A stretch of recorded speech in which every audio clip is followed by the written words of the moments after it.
merci d'avoir monté cet étage-là. Oui, donc c'est rare quand un livre vous fascine, et ça m'a fasciné, mais je me suis aperçu sur les réseaux sociaux, il a fasciné pas mal de monde, il continue à fasciner, vous allez voir pourquoi, et je vais faire passer ça en relation avec le thème de notre colloque aussi, parce que là, il y a la théologie, il y en a. Voilà. Donc l'auteur, alors il se trouve que je fais rarement cette démarche, mais du coup j'ai pris un pot avec lui, il partage son temps entre la Chine, Paris et il y a 2-3 ans, un pot avec lui, il y a 15 jours. Donc l'auteur, c'est quelqu'un d'assez particulier. C'est un enseignant-chercheur, ingénieur, chef d'entreprise. Il a créé une entreprise qui s'appelle Conitech. Il a déposé le mot cognitique à l'INPI. Il travaille depuis 30 ans en Chine. Il est né en France, en Alsace. Hein. Il travaille depuis 30 ans en Chine sur aider les entreprises françaises à pénétrer le marché chinois. Donc, vous voyez, on est vraiment dans des canons assez différents d'enseignants-chercheurs. Voilà. Donc, il est consultant en Chine. Wikipédia le qualifie de théoricien du transhumanisme. Bon, c'est aller un peu loin parce que je ne suis pas sûr que ce ne soit pas aussi un critique du transhumanisme, mais vous allez vous faire une opinion. Hein, alors, il a écrit aussi, après le successeur de Pierre, je vais vous commenter ce titre aussi, il a écrit après le successeur de Pierre un livre, un petit essai qui a eu énormément de succès, hein, un petit essai qui s'appelle Totalement inhumaine, alors qui est la même chose sans la partie romanesque. C'est vraiment l'essai où il prend les mêmes thèmes, mais pas à la sauce romanesque qui fait quand même 600 pages là. Donc voilà. Alors, le successeur de Pierre, comme il dit lui-même, et il faut absolument comprendre ce jeu de mots, c'est Petit P.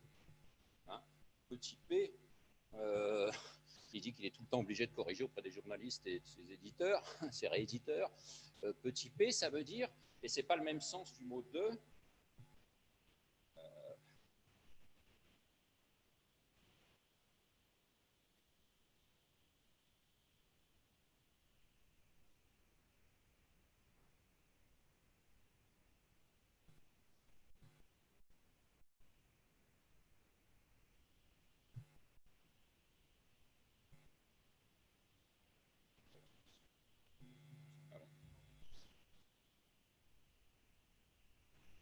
oui, oui.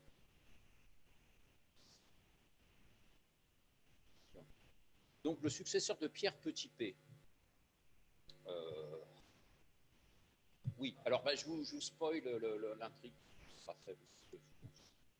Donc Dieu s'est incarné en l'homme,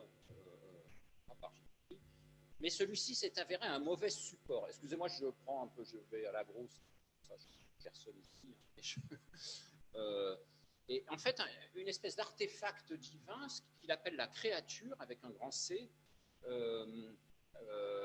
qui était auparavant incarné en l'homme, va finalement choisir un autre support pour prolonger son existence avec un grand S, la pierre. Hein, la pierre, c'est-à-dire, la pierre, c'est le silicium, hein, puisque avec, voilà, c'est l'élément naturel le plus courant, c'est système de verre, etc. C'est des cartes d'ordinateur, donc il appelle ça la grosse, la pierre. Et le successeur de Pierre, c'est le successeur qui est en pierre, en fait. C'est le successeur de Pierre, fondateur de l'Église, tout, etc. Mais c'est le successeur en pierre qui va être le silicium et l'ordinateur, en fait. Hein. Donc, le thème du roman, c'est ça. Dieu a choisi, s'est incarné en l'homme, mais va choisir l'ordinateur pour se réincarner de nous. Hein. Donc, il cite une phrase, je sais, l'homme n'est pas le temple du Verbe pour l'éternité. C'est-à-dire que le Verbe peut s'incarner dans autre chose qu'en l'homme. Donc c'est assez hérétique, on pourrait dire, hein, d'autant que ça s'appuie sur une hérésie chrétienne qui émaille l'intrigue aussi. Alors, oui, un point sur l'auteur. J'ai parlé d'idées politiques tout à l'heure, on ne voulait pas mettre la place des restes, c'était vraiment pour replacer ça dans une histoire des idées à la limite de Daudet à Dantec, on pourrait faire ça. Mais mais du coup, j'étais amené, moi, c'est pour ça que je pose la question, à m'intéresser aux idées de cet auteur qui ne sont pas inintéressantes, parce qu'en plus, il m'a donné un de ses autres ouvrages là, de 2013. Il est plus tout jeune, il a 72 ans, il écrit moins, histoire de et c'est je dirais que c'est quelqu'un qui est, je vous le disais hier en un libéral grandes entreprises, anti-oligopole, c'est-à-dire qu'il considère par exemple que Jean-Michel Tron considère que l'État français donne trop d'argent aux entreprises, je ne sais pas, il trouve 200 milliards, je ne sais pas comment ça, et qu'il faudrait le redistribuer en fait aux individus, mais parce qu'il y a trop de place de l'État aussi. Enfin, c'est un libéral avant le néolibéralisme, quoi. Je dis ça parce qu'il m'a passé son ouvrage que je suis en train de lire. Je ne comprends pas tout, parce que je ne suis pas spécialiste politique, mais économique. Mais je trouve, c'est pour ça que je posais la question à Natacha tout à l'heure, parce qu'il y a quand même une imprégnation entre des idées politiques et une œuvre, à mon avis. Enfin, en tout cas, ça mérite d'être regardé, quoi. Voilà sur l'auteur. Je vais faire un écran là-dessus. Donc, j'en étais à L'homme n'est pas le temple du verbe pour l'éternité, et le silicium est le successeur de Pierre, c'est-à-dire en pierre, en fait. Alors, pour moi, c'est une œuvre classique. Je porte un jugement de valeur, un classique tous les sens positifs du terme, qui mérite d'être étudié comme tel. C'est vraiment du grand style. Vous voyez, avec des majuscules là où il faut des majuscules, avec des ellipses, genre ses frères en Dominique, ses camarades dominicains. Enfin, c'est du grand style, je trouve. C'est c'est une dystopie. En fait, ça part du fait que il y a eu une grande épidémie, il écrit ça en 1999, c'est tout à fait étonnant, il y a eu une grande épidémie et la quasi-totalité de la population mondiale est parquée dans une société du zéro contact, dans des baraques Algeco qui s'empilent. Quand il y en a qui meurent, les baraques Algeco restent pyramidement, comme ça. Et donc, société du zéro contact où tout le monde est sur Internet, en fait. Tout le monde est sur Internet. Finalement, ce qui devient important, c'est plus l'homme qui est au bout de câble, c'est l'Internet lui-même qui est le successeur de Pierre et toutes ces cartes en silicium qui deviennent le successeur de Pierre. L'homme devient, le Dieu s'incarne dans la machine Internet. En ce sens, il y a du transhumanisme en ce sens, parce que du transhumanisme a un sens qu'on n'est pas du tout habitué, ce qui supplante l'humain, ça va être l'ensemble du réseau Internet, en fait. Donc, voilà, ça n'a plus aucun caractère humanoïde. Et ce n'est pas le transhumanisme à la Musk ou certains, ou à la Laurent Alexandre, ou certains, une humanité à deux vitesses. Là, on parle vraiment, c'est plus l'homme, c'est le réseau Internet. Et d'ailleurs, c'est lui qui va incarner la divinité. Alors voilà, Truong, dans des interviews, a souvent dit que c'est pas vraiment de la science-fiction. Alors ça, c'est la science-fiction. Il dit tout est en place. C'est un peu la question que je disais hier à la première intervention, comme Margaret Atwood disait, tout est en place. Et finalement, chez Truong, l'histoire du grand enfermement, il appelle ça le grand enfermement. Ça nous fait penser à ce qu'on avait dit. On ne va pas faire de théorie du complot, mais voilà, c'est intéressant d'avoir en 1999 quelque chose qui est comme ça, pas dire divinatoire, mais qui est tout à fait intéressant. Alors, quand je dis une œuvre classique, la forme s'approche des classiques en littérature comme en science-fiction, c'est-à-dire que, par exemple, en plein milieu du livre, il y a un assez grand entretien avec une scientifique, qui est une héroïne du roman, qui s'appelle Isabelle Adamowicz, qui est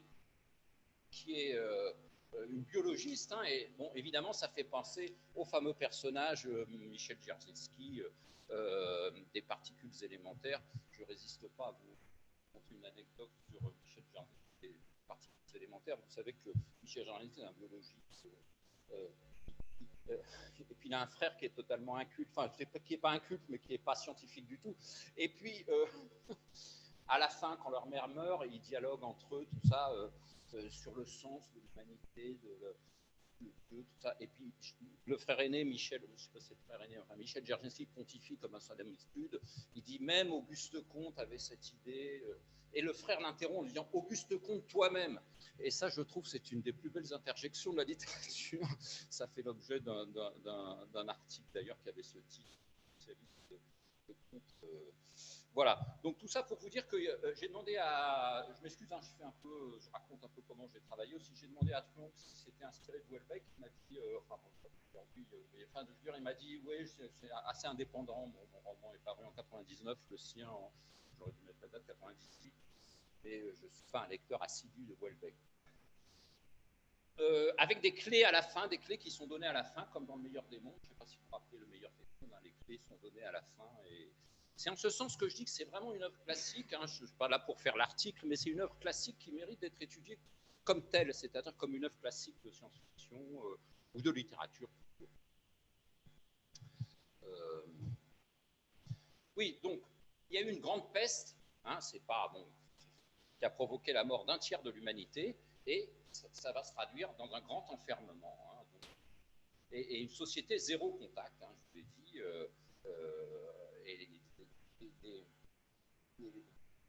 Ce sont intéressantes s'il s'agit d'une évolution naturelle finalement, un confinement qui était déjà largement passé dans les mœurs, j'emploie le terme confinement, déjà largement passé dans les mœurs puisque les gens s'isolaient de plus en plus et puis que la grande peste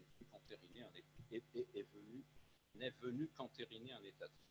Sauf, alors ceux qui ne sont pas enfermés, c'est les imbus, c'est écrit en français, hein, donc le terme c'est les imbus, ou le pacte parfois, une espèce de caste dirigeante qui a organisé le grand enfermement et puis qui continue, elle, à entretenir des grandes bulles de verre décontaminées de la peste. Hein, dont certains sont la plupart sont de 99% de l'humanité dans des baraques à Bjeko, sauf eux qui sont à Aspen, dans le Colorado, dans des grandes bulles décontaminées, ils vont pouvoir faire du tourisme à Venise, à Luxor, avec des grandes bulles décontaminées aussi.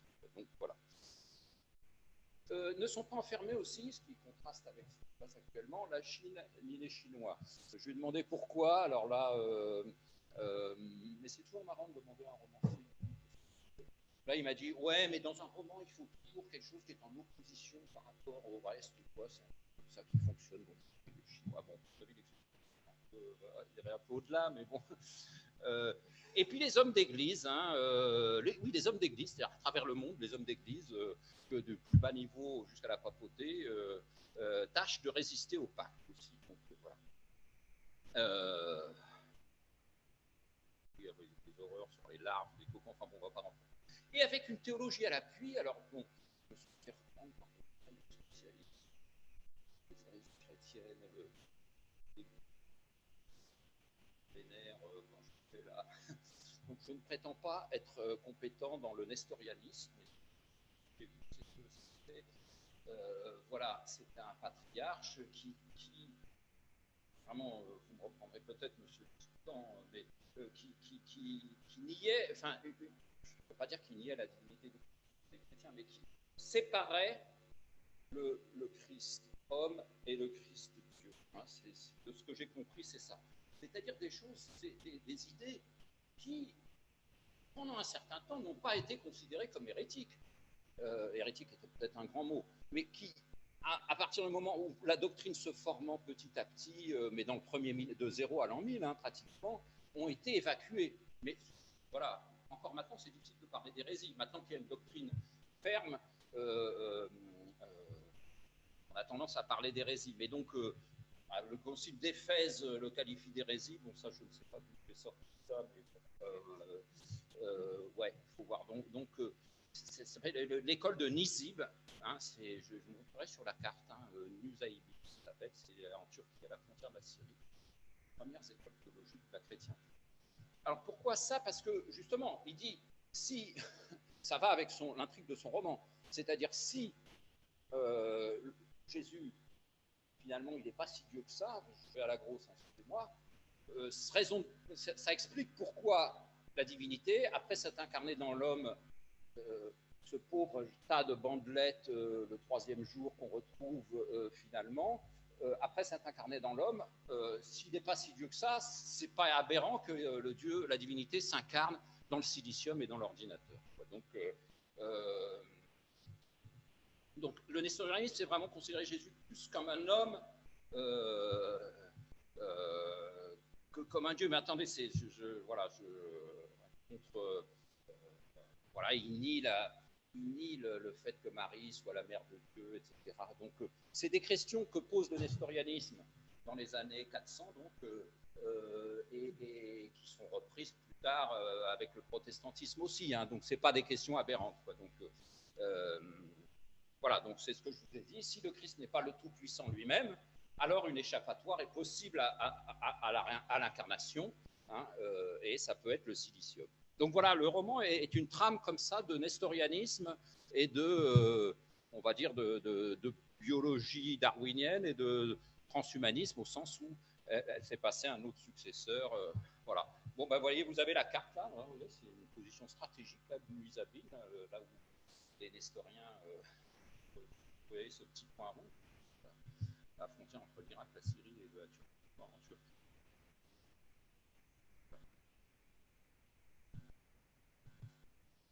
Et donc le roman, ça va être de rechercher la bulle de Pierre, de Saint-Pierre, on va dire, qui est un peu la trame théologique de l'intrigue. On va à la recherche de cette bulle. Donc ça, je l'ai dit, deux dogmes que ne peuvent accepter les nestoriens, c'est le premier, je l'ai dit. Le deuxième, c'est pierre, et sur cette pierre, je bâtirai mon église. Et ça, les nestoriens n'acceptent pas la primauté de Rome là-dessus. D'ailleurs, ça va avec le fait que finalement, sont un successeur de Pierre. Et cette bulle papale serait à la recherche d'une prétendue réponse de Jésus à Pierre. Qui dites-vous que je suis? Tu es le Christ, le Fils du Dieu vivant. Et Jésus répond, au lieu de dire tu es Petrus, sur laquelle je bâtirai mon église, il répond autre chose, mais on ne sait pas quoi, ça s'est perdu. C'est ça un peu l'idée. On ne sait pas quelle est la réponse. Et à ce moment-là, une bulle papale aurait, je ne me rappelle plus très bien si c'est interdit ou s'il aurait divulgué ce qui avait été dit à ce moment-là, et il conteste le tout est Petrus parce qu'il était rapporté par le seul Matthieu, etc. Bon, voilà, bon, enfin, ça, c'est des trames d'intrigue, mais qui sont intéressantes. Alors, l'interview scientifique qui est en plein milieu, qui est assez longue, hein, c'est pour ça que je prends le personnage, fait penser au personnage de Houellebecq. Donc, c'est dans un magazine qui s'appelle Recherche, la biologie des artefacts. La personne s'appelle Isabelle Adamovitz. Elle cite le roi Gourand. Bon, quand on travaille sur le transhumanisme, on est toujours amené, on y revient souvent sur le roi Gourand. Je l'ai un peu raté dans mon habilitation. Mais finalement, ça vaut le coup de regarder. Donc l'ethnologue le roi Gourand se demandait ce qui restera de l'homme après qu'il aura tout imité en mieux. Quoi. Donc, et alors là, j'ai posé la question, je n'ai pas encore eu le temps de chercher là, une référence, je ne sais pas si elle est scientifique ou pseudo-scientifique, de chimiste.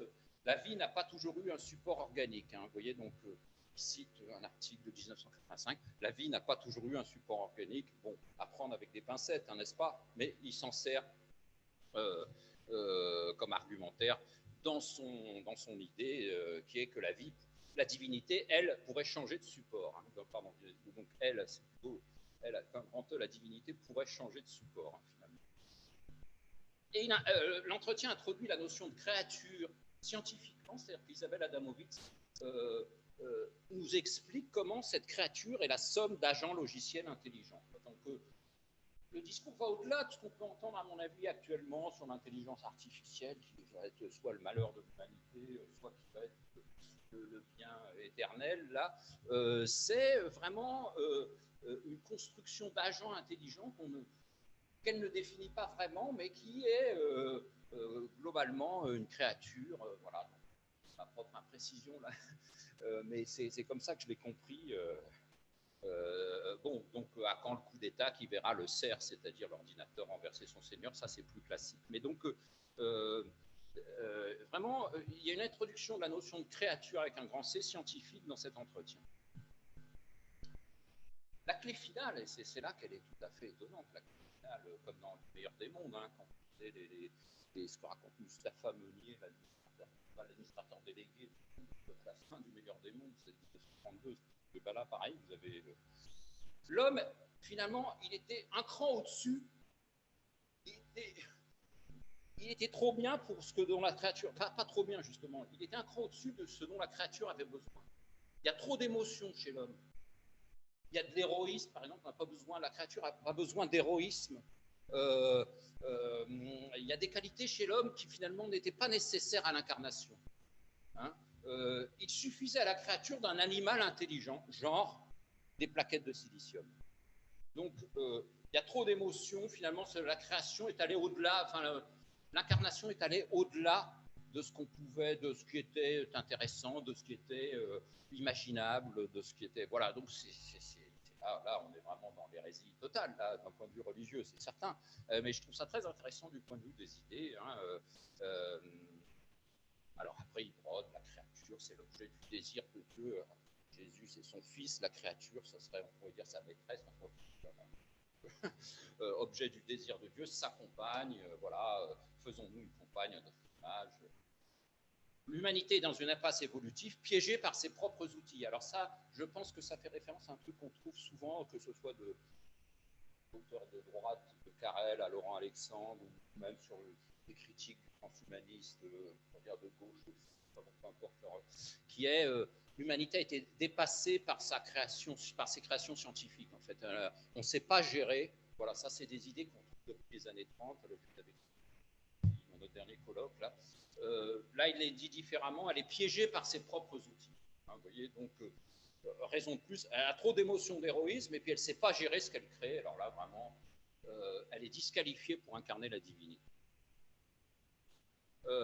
Donc et voilà, l'homme ne sera pas le compagnon du Verbe jusqu'au bout du voyage. Au bout du chemin attendait un Dieu de guerre. Alors là, c'est vrai que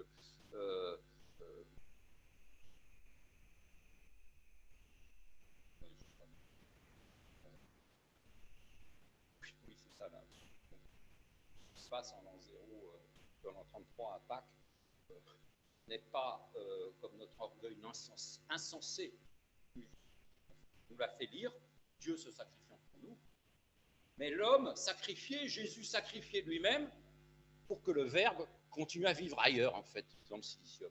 Il s'écoulera 2000 ans, on va dire, entre l'an 33 et notre époque, où on s'incarne vraiment dans le silicium, où le silicium est très présent, mais voilà, donc c'était la préparation de ça. La disparition et ce que nous appelons résurrection, je cite, bien sûr, pareil, ce que nous appelons résurrection nous montre simplement que dans sa nouvelle vie, le Verbe n'aura que faire de ce corps d'homme. S'il disparaît, c'est parce qu'il n'avait rien à faire là. Les bandelettes gisant, les bandelettes gisant, c'est-à-dire que Jésus n'était plus dans ses bandelettes, c'est l'humanité après le départ du Verbe, c'est-à-dire l'homme sacrifié parce que le Verbe s'en est désintéressé. Ça va loin, quoi. Donc, d'ailleurs, le premier clonage humain avait ravalé l'idole pensante au rang de s'apogège, susceptible d'être produit individuellement. Ça, c'est plus classique, mais c'est la référence, tout ce qui est l'intersection théologique des deux premiers systèmes qui m'intéresse. Et enfin, ce sera mes dernières slides. Donc voilà, c'est comme ça que je suis arrivé à ce livre aussi, parce que Jean-Michel Beignet, spécialiste du transhumanisme, en parle dans il dit qu'il fait intervenir Pierre Teilhard de Chardin. Moi, je me suis tapé les 600 pages qui m'ont intéressé pour voir Pierre de Teilhard de Chardin à la 550e page. Enfin bon, donc ça ne remplissait pas du tout mon objectif, mais finalement, ça m'a beaucoup apporté néanmoins. Donc c'est le seul personnage contemporain réel, hein, enfin contemporain, qui n'est pas d'un Nestorius en 500, quoi. Donc le livre de Teilhard de Chardin, Le phénomène humain, aurait été interdit par Pie XII, car Teilhard était le dernier dépositaire du message nestorien que véhiculait cette bulle du pape de l'an 500. C'est Teilhard qui en était. D'ailleurs, c'est pas aberrant, puisque il était, parce que la bulle était allée jusqu'en Chine, et Teilhard, il fait vous savez, des expéditions paléontologiques en Chine. Et donc c'est là qu'il perce auprès d'un antiquaire le secret de la bulle, et puis finalement, je crois qu'il le jette à la mer. oui, le phénomène humain, c'est la seule solution qui empêcherait, qui reviendrait, qui ramènerait la divinité vers l'homme, c'est-à-dire de faire reconverger l'homme vers Dieu par son concept ultra-humain chez Teilhard. Enfin, c'est assez élaboré hein, quand on connaît Teilhard. Enfin, je veux dire, j'ai pas mal travaillé sur Teilhard et en effet, ça a rempli mes attentes. C'est-à-dire que Teilhard serait le sauveur de l'humanité incarnant Dieu. Quoi, hein. Donc, grâce à ses écrits, il aurait pu, voilà, après Copernic, après Darwin, après le phénomène urbain, humain de Teilhard, après biologie des artefacts, et l'homme savait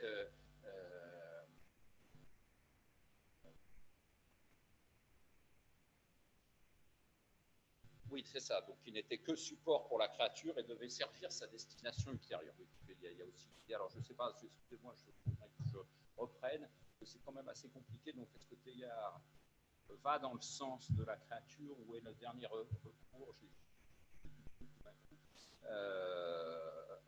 enfin, visiblement, c'est l'ambassadeur mandaté par la créature. Voilà. Et donc, il intervient dans les 50 dernières pages. Hélas, j'ai lieu aujourd'hui de croire que Teilhard, tout à sa hantise de préserver l'humanité du poison de la bulle, l'a purement et simplement fait disparaître quelque part en mer de Chine, au large de ses îlots. J'ai donc perdu tout espoir de te prouver la véracité de mes dires, c'est-à-dire que voilà, donc que Teilhard, lui, aurait jeté la bulle des années 500 dans la mer de Chine. Et qui empêche le successeur de Pierre d'être l'évangile selon Saint Jean-Michel, finalement, qui serait, excusez-moi, je suis un peu peut-être l'évangile selon Saint Jean-Michel, qui serait la véritable révélation, qui serait ça, finalement, qui serait, nous sommes là des sortes d'animaux, on va dire, et la divinité, elle est incarnée dans ici.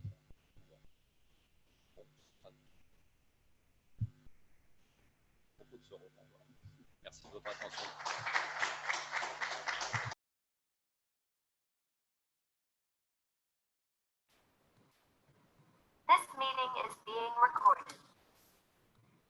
Bonjour, je suis Frédéric Balmont, trésorier et porte-parole de l'Association française transhumaniste. Il y a eu un petit problème d'enregistrement de micro à Lille lors de mon intervention et me voici donc contraint, si je puis dire, de réenregistrer cette intervention. Alors, ça a bien pris à peu près 30 minutes à Lille. Là, effectivement, ce n'est pas la même dynamique, hein, tout seul derrière l'ordinateur, donc je vais essayer d'être vif malgré tout et de tenir le délai. Je partage l'écran sans tarder. Voilà, donc mon intervention s'intitule « Et Dieu créa un Dieu, ad libitum, le processus de création comme récursivité et comme liquidation du divin ». Alors, cet homme, avec ses bras en croix, est-il en mesure de sauver le monde? C'est fort possible parce qu'on sait qu'il a nommé, qu'il va renommer un ministre chargé de la transition écologique. Et il était temps effectivement que Jupiter intervienne pour mettre un frein à la démesure humaine. En ce moment, on en parle beaucoup au niveau de l'écologie non seulement, mais au niveau éthique, hein, c'est-à-dire on a un homme qui veut se recréer lui-même avec tout ce qui est génie génétique.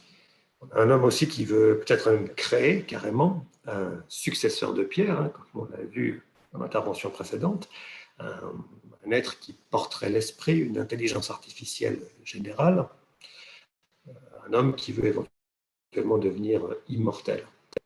Alors, c'est vrai que cette tendance à jouer avec le feu, si on peut dire, c'est un lieu commun de la philosophie et de la science-fiction. L'idée de se dire que l'homme se prend pour Dieu. Mais est-ce que c'est bien légitime de reprocher à l'homme de se prendre pour Dieu? Est-ce qu'on ne peut pas aussi reprocher à Dieu, finalement, de se prendre pour Dieu? Parce que créer, même pour un Dieu, surtout pour un Dieu, est-ce que ce n'est pas éminemment problématique? Est-ce que ce n'est pas une rupture de la perfection close sur elle-même? Alors, on a parlé d'Habermas, et je sais qu'il y a une branche de la théologie du process, Dieu carrément disent ce n'est pas tenable, on se casse les dents sur cette question de la création et d'un Dieu bon, d'un Dieu tout-puissant. Ils sont amenés du coup à rejeter l'idée que Dieu soit omnipotent, omniscient. Ils rejettent l'impassibilité de Dieu. Et en fait, Dieu évolue et est touché par justement tout le processus de création et d'évolution du monde. Alors évidemment, c'est beaucoup plus simple de rejeter toute théologie et de liquider ou de diluer le divin dans les processus naturels et l'évolution classique naturelle. C'est ce que font les trois œuvres que je vais analyser et qui sont très radicales pour ça, donc Westworld, Prometheus et Matrix. C'est des œuvres qui vont justement diluer, liquider le divin. Alors, comment elles procèdent? D'abord, il y a des procédés explicites dans ces œuvres. Dans Westworld, par exemple, c'est une sorte de théorisation, c'est dit explicitement. Donc, on a ce fameux tableau de Michel-Ange, et le docteur Ford explique qu'il n'y a pas besoin de Dieu, en fait. On voit là une forme du cerveau, et c'est pour dire que l'homme se donne à lui-même dans un processus de réflexivité la conscience. Nul besoin d'un Dieu pour ça.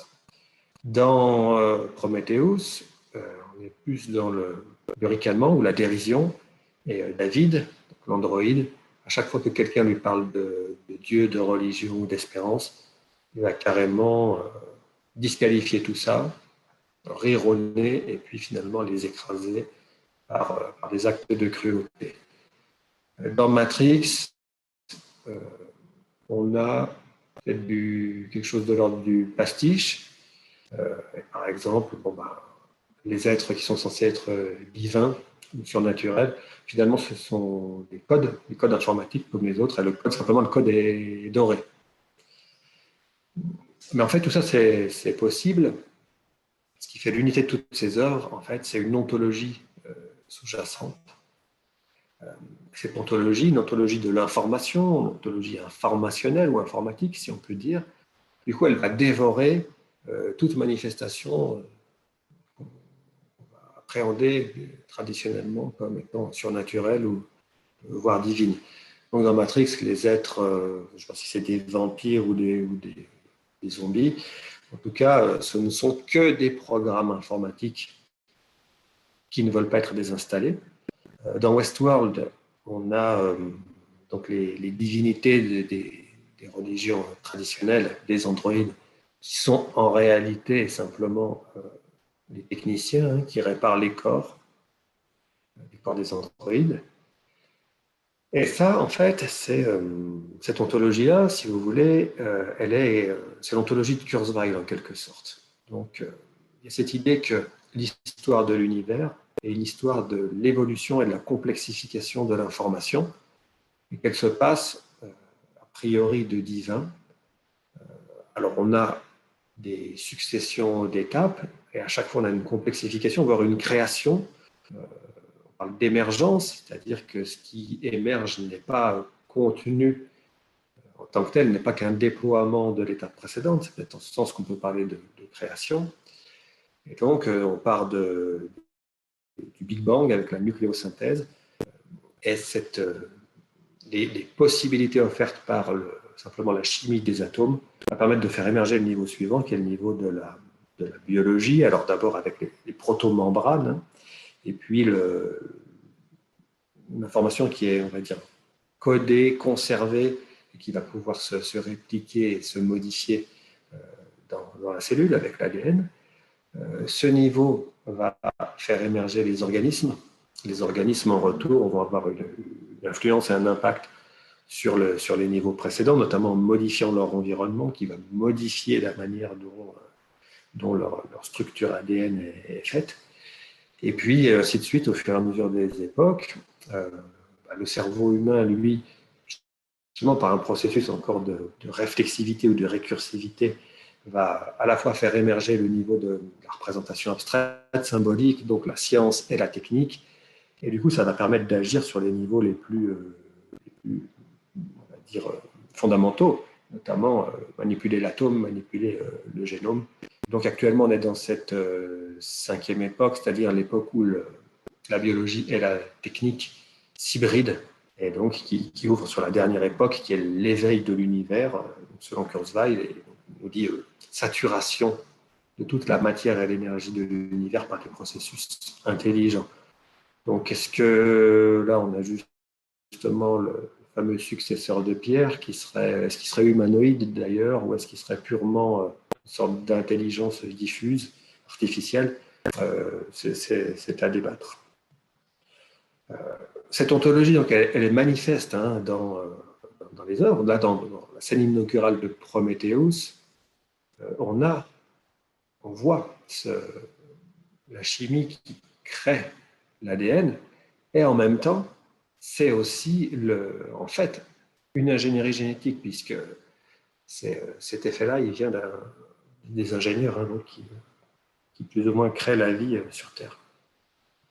Dans Westworld, donc là on est sur le moment où l'humain essaye de créer une intelligence artificielle forte, et donc il y a une sorte de, comment dirais-je, il faut comprendre et retraduire finalement les processus cognitifs humains sur un autre format, avec un modèle informatique. On voit que tout l'enjeu, ce sera justement ces boucles, cette réflexivité qu'on va essayer de coder pour que l'Android devienne au moins aussi libre et conscient que l'humain.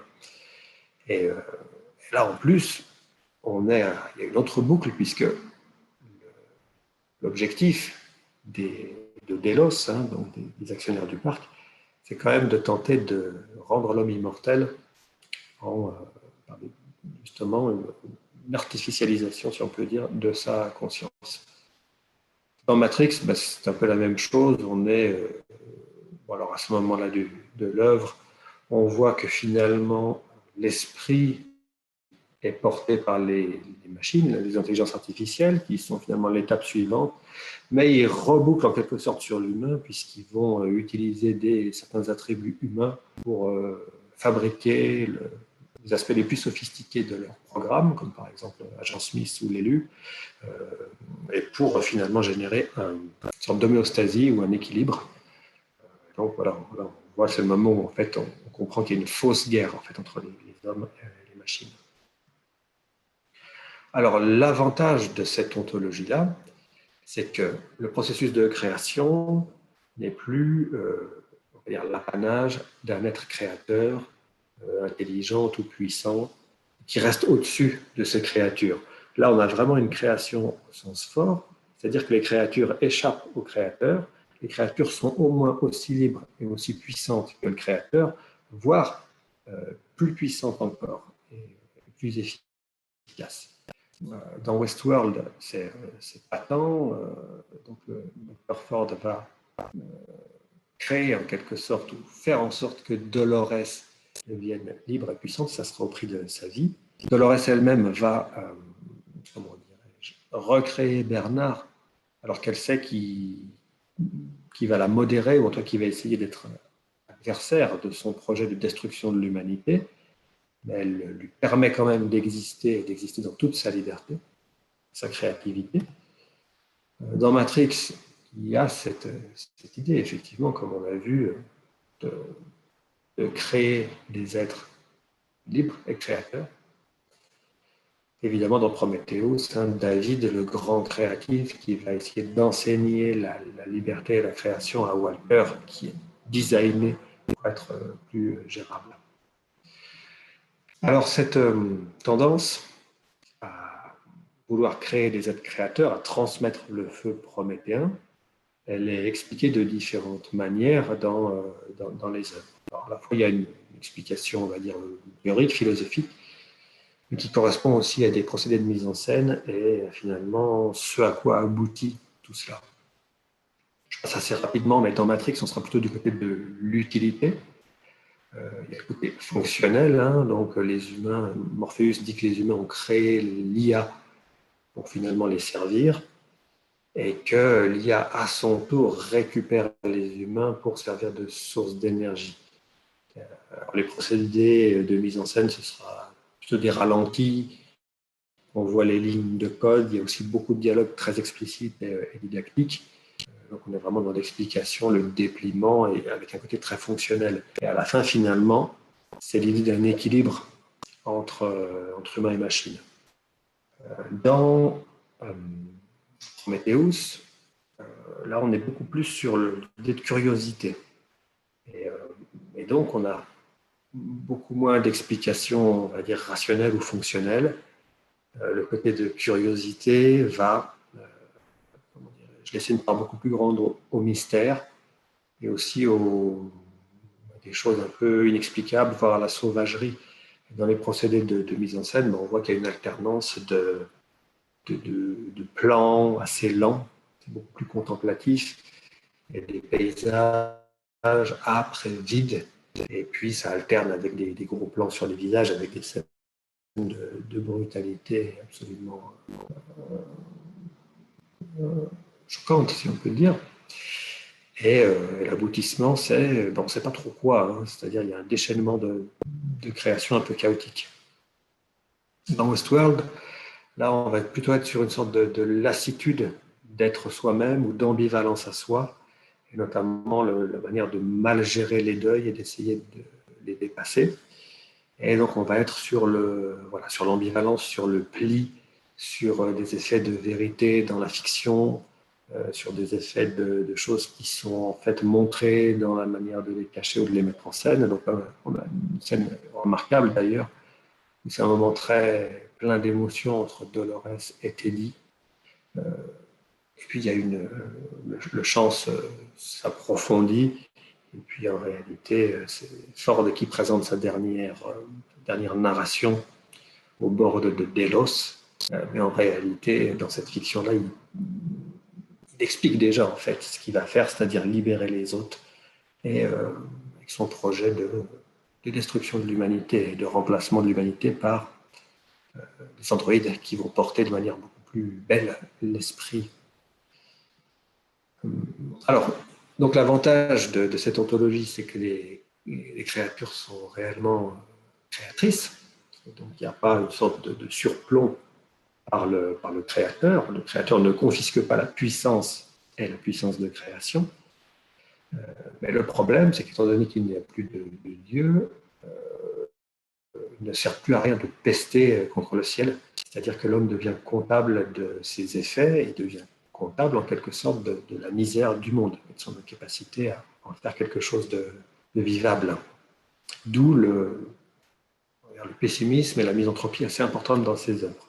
Dans Matrix, évidemment, on a cette scène très savoureuse de l'agent Smith qui reproche à Morpheus et donc à toute l'humanité de le faire vivre dans un zoo, dans quelque chose qui est détestable. Parce qu'en fait, la matrice, c'est effectivement une simulation qui permet aux humains, qui sont en fait dans des espèces de cocons, de cercueils, peu importe, en tout cas, ils sont mis bien au chaud, ils sont protégés, on leur tire leur énergie tout au long de leur vie, mais en compensation, vivent dans un monde qui était censé, la première version de la matrice était un paradis. En fait, ça ne marchait pas, l'esprit humain refuse le bien-être, et donc les machines ont été contraintes de faire un monde qui convient à l'humain, c'est-à-dire un monde extrêmement violent et détestable, c'est-à-dire notre monde actuel. Donc l'agent Smith reproche ça à l'humanité. Il n'est pas dupe non plus, l'humanité ne veut ni vivre dans un paradis, ni en réalité sortir de la matrice et être libre, puisqu'on voit que la plupart des gens se contentent de la matrice. Dans Matrix, en plus, il y a cette idée à la fin de la grande bataille humain-machine n'est qu'une fausse guerre, une fausse bataille pour finalement créer une sorte d'équilibre. Dans Westworld, là, il y a l'idée de salut, mais ça se fait au détriment de l'humanité, puisque les humains sont montrés comme mauvais, comme finalement pervers, insuffisants, et l'esprit doit être porté par la nouvelle espèce. D'où ce grand remplacement, si on veut. Le salut ne vient que du grand remplacement et du sacrifice de l'humanité. Et dans Prometheus, alors c'est peut-être encore plus brutal, puisque les humains créent David, l'androïde, qui lui est quand même d'abord un destructeur. Et voilà, on y reviendra sur la fin. Là, pour le coup, On est dans quelque chose d'absolument désespéré, je pense, je dirais. Alors, on pourrait se dire, voilà, tout ça c'est très anti-chrétien, il n'y a pas de Dieu, mais en fait, peut-être pas, peut-être que c'est le christianisme qui commence, qui ouvre cette liquidation du divin. Alors, je sais qu'il y a un débat, d'ailleurs, parce que je vais parler de la crucifixion, il y a un débat théologique sur la crucifixion. Est-ce quelque chose qui est théologiquement nécessaire ou est-ce que c'est qu'un accident de l'histoire? Finalement, le salut aurait été possible et est possible sans la crucifixion. Peu importe, je dirais, puisque ça ne change pas forcément mon argumentaire. L'idée, c'est de dire que la crucifixion a eu lieu, c'est un fait, et que, vu qu'elle a eu lieu et qu'elle s'est passée d'une certaine manière, eh bien, ça met au jour une vérité théologique. Alors, les chrétiens mettent au centre de leur foi le Christ, et de fait, le grand moment ou le moment de bascule de la vie du Christ, c'est la passion et la crucifixion. Alors, justement, pour que la crucifixion, la passion soit quelque chose de réel, quelque chose qui est efficace, qui est actif, il faut que ce soit réel, il ne faut pas que ce soit un simulacre, il faut que ce soit authentique. Et donc tout doit être réel. La souffrance du Christ est réelle. Alors le Christ souffre sur la croix, il souffre réellement, et il fait souffrir en plus les autres, notamment ceux qu'il aime, par le spectacle de sa souffrance. Alors pour que ceci soit réel, il faut nécessairement un Dieu qui soit pleinement homme et des hommes qui soient pleinement libres. C'est-à-dire qu'on ne peut pas imaginer que Dieu a manipulé les hommes pour se faire crucifier. D'ailleurs, c'est pas difficile quand on est parmi les hommes de risquer ça pour malheureusement. Mais donc également, Jésus ne peut pas utiliser des pouvoirs divins pour se soustraire à la souffrance et à la crucifixion. Il doit la vivre comme pleinement humain. C'est-à-dire, on ne peut pas imaginer qu'il a été remplacé au dernier moment, qu'un fantôme ou un être de paille soit venu sur la croix à sa place. On ne peut pas non plus imaginer qu'il se soit anesthésié, ou même qu'il a eu une prémonition de la résurrection. La résurrection, c'est un moment très important, on va le voir juste après, de cet épisode. On ne peut pas en avoir la prémonition. Quand il se sent vraiment abandonné, il l'est réellement. Et donc, il souffre sur la croix, il meurt réellement sur la croix. Et de ce fait, tous ces pouvoirs, les pouvoirs divins, ne sont pas utilisés, ne peuvent pas être utilisés. Donc du coup, c'est déjà une manière de déposséder la divinité de ses attributs divins. Ces attributs divins sont inopérants, ils sont inutiles, ils sont secondaires finalement et insignifiants par rapport vraiment à ce qui est essentiel. Et comment dirais-je, voilà, ils ne peuvent pas être utilisés. Il y a vraiment cette idée que ces pouvoirs ne servent à rien. Donc ils sont oubliables. Alors, du coup, on va dire que le Dieu meurt réellement sur la croix. Ça, c'est un traumatisme qui est complètement irréversible pour tout le monde, pour Dieu, pour les hommes. C'est une vraie catastrophe. C'est une vraie catastrophe. Par cet épisode, l'homme démontre qu'il peut torturer, qu'il peut aussi torturer le Dieu. Et d'ailleurs, il a dit dans l'Évangile, hein, ce que vous faites au plus petit d'entre vous, vous le faites à moi. Et on l'a fait au Dieu. Donc, on comprend d'autant mieux qu'on le fasse et qu'on continue à le faire, peut-être au plus petit d'entre nous. Donc là, il y a vraiment quelque chose qui est absolument catastrophique, qui est un traumatisme vraiment quasi insurmontable. Et pourtant, il reste quelque chose, justement la résurrection. Comment c'est possible, cette résurrection, alors que Jésus meurt sur la croix? Et bien justement, c'est ce dernier mystère. Il reste le dernier mystère, et le dernier mystère, c'est l'amour. L'amour est à la fois le moteur de sa venue sur Terre, de tout cet épisode, et c'est la chose qui survit. Et c'est là peut-être qu'on peut réintroduire la double nature du Christ. C'est-à-dire que si l'amour était mort sur la croix avec Jésus, soit en fait tout se serait arrêté et en fait il aurait fallu revenir en arrière, c'est-à-dire que il aurait fallu refaire en boucle, en quelque sorte, tout le processus de salut et de crucifixion, dans une boucle complètement absurde. Soit alors, l'amour étant mort sur la croix, il n'y avait même plus le motif premier de maintenir et de sauver le monde, et le monde aurait dû s'effondrer. Mais ce n'est pas le cas. Et donc, là, il y a un vrai mystère, c'est-à-dire que l'amour est la chose qui survit. Et c'est peut-être justement le dernier attribut divin, c'est l'attribut divin éminent, et c'est ça qui permet justement la continuité du monde. Alors, pour un chrétien qui voit ce sacrifice par amour et qui espère dans la résurrection, on a en quelque sorte l'intuition de l'amour comme dernière puissance divine et comme puissance divine suprême. Et on a cette idée que l'amour amène une sorte de transmortalisme qui survit à la mort, mais évidemment, il se fait au prix de la vie telle qu'on y tenait, c'est-à-dire de la vie avant la vie chrétienne.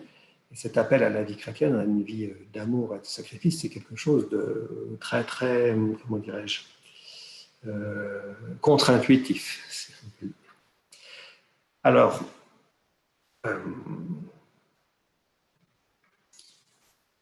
là, on peut dire qu'il y a cette liquidation des attributs divins classiques, cette mise au second plan pour cette disqualification du pouvoir divin dans le christianisme, mais ce n'est pas suffisant pour faire un parallèle avec ces œuvres de science-fiction.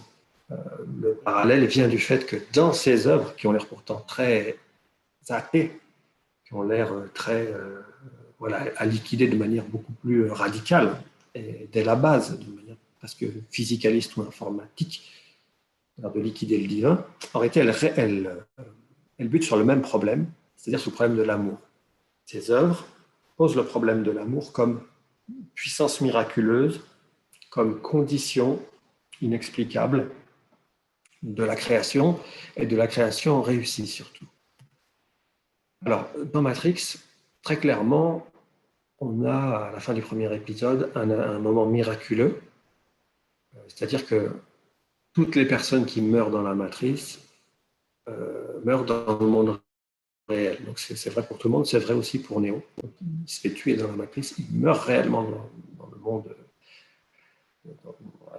réel, entre guillemets. Et pour autant, l'amour de Trinity, qui va se manifester par le baiser, va le faire revenir à la vie. Donc là, on a vraiment quelque chose qui est miraculeux.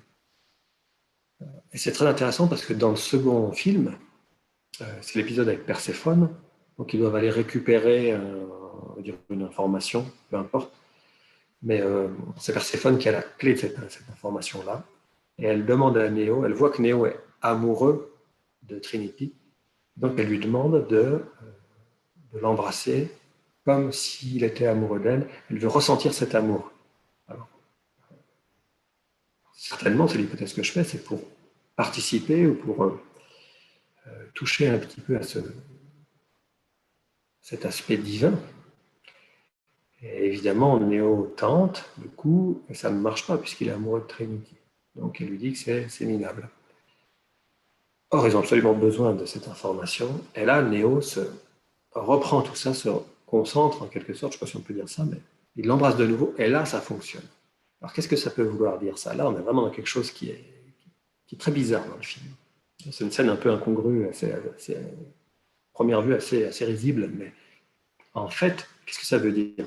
Qu'il a simulé l'amour, que l'amour peut être simulable? Est-ce que ça veut dire qu'il a trompé Trinity? Est-ce que... qu'il a trompé Perséphone? Je ne suis pas sûr. Et ça me fait penser à ce passage de Jean, où c'est pareil, on a l'impression qu'on voit que l'amour est quelque chose qui doit à la fois être incarné, mais qui en même temps doit dépasser, on va dire, la personne, l'égoïsme, l'ego. Et en fait, il y a quelque chose, me semble-t-il, de similaire. Jésus ne dit pas l'amour est une vibration qui est partout. Il ne dit pas « tout le monde est ta mère, tout le monde est ton fils ». Il dit « voici ton fils, voici ta mère ». Et pour autant, c'est quelque chose qui n'est pas réel, mais ça le devient. Alors, on voit aussi ça un petit peu dans Westworld, et c'est notamment Maeve qui veut quitter le parc, et justement se libère par une logique un peu récursive ou de réflexivité. Le programme prend en charge, se prend en charge lui-même, et donc on voit les bugs que ça fait, mais également l'idée de peu importe, et j'agis librement parce que je le décide et parce que je veux croire que je le suis, peu importe d'ailleurs si derrière il y a une logique déterministe ou pas. C'est ça, cette réflexivité-là qui fait la liberté. Donc Maëve se rend compte que sa fille, elle n'est pas vraiment sa fille, c'était un scénario ancien. Maintenant, elle a un nouveau scénario où elle est tenancière d'un saloon. Et ils ont mis un autre androïde dans la configuration de mère-fille à la campagne. Et donc, elle dit clairement, ce n'est pas ma fille, c'est une fiction qu'ils ont inventée de toutes pièces, et c'est notamment pour me garder dans le parc, donc je pars. Mais là, quand même, il y a quelque chose qui fait que l'amour est là, et l'amour de sa fille ne disparaît pas, et ça va la faire revenir dans le parc. Et, alors qu'elle a conscience du fait que c'est une fiction. Pour autant, l'amour a l'air de transcender aussi l'aspect fictionnel de la chose. Donc dans Westworld, l'autre manière d'appréhender l'amour comme miracle et comme condition miraculeuse d'une création réussie, on le voit, Bernard veut créer Dolores à l'image de son fils, parce que Bernard a un fils qui meurt d'une maladie, il ne supporte pas ce deuil. Donc Ford dit, voilà, vous avez voulu créer Dolores comme le fils qui ne mourra jamais. Et en fait, Ford, qui au départ veut simplement des androïdes totalement maîtrisables, il veut vivre dans un monde fermé et un monde totalement sécurisant, où il est tout puissant, n'accepte pas l'idée que les androïdes soient libres. Et il a raison, parce qu'en fait, ils ne le sont pas. Mais Bernard voudrait qu'ils le soient, et il échoue à les programmer de cette manière. Et il y tient tellement qu'il ne veut pas que les androïdes souffrent dans le parc, parce qu'il sait qu'ils vont être traités comme cible vivante, à minima. Du coup, il veut que Arnold, c'est Arnold, là, le programmeur du début. Arnold veut faire échec à l'ouverture du parc, et donc il va, en quelque sorte, essayer de faire un geste définitif, irréversible, et il va se faire tuer par Dolores. Mais en réalité, c'est un suicide, parce que Dolores n'est pas libre et il l'a programmé. Et ça, Ford est tout à fait conscient, il étouffe un peu l'affaire et le parc ouvre. Ceci dit, la mort d'Arnold révèle à Ford, donc Ford, c'est celui qui a joué l'autre programmeur joué par Anthony Hopkins, il révèle à Ford le fait qu'il aimait réellement Arnold. Que cette amitié, c'était une amitié extrêmement profonde, une amitié d'amour. Et du coup, Ford va revoir toute sa vision du monde et du parc. Et il va tenter d'être fidèle à Arnold et de réaliser son rêve. Le rêve d'Arnold, c'est-à-dire des androïdes vraiment libres. Et ce qu'il va faire, c'est que Ford va créer Bernard, qui est un personnage à l'image d'Arnold.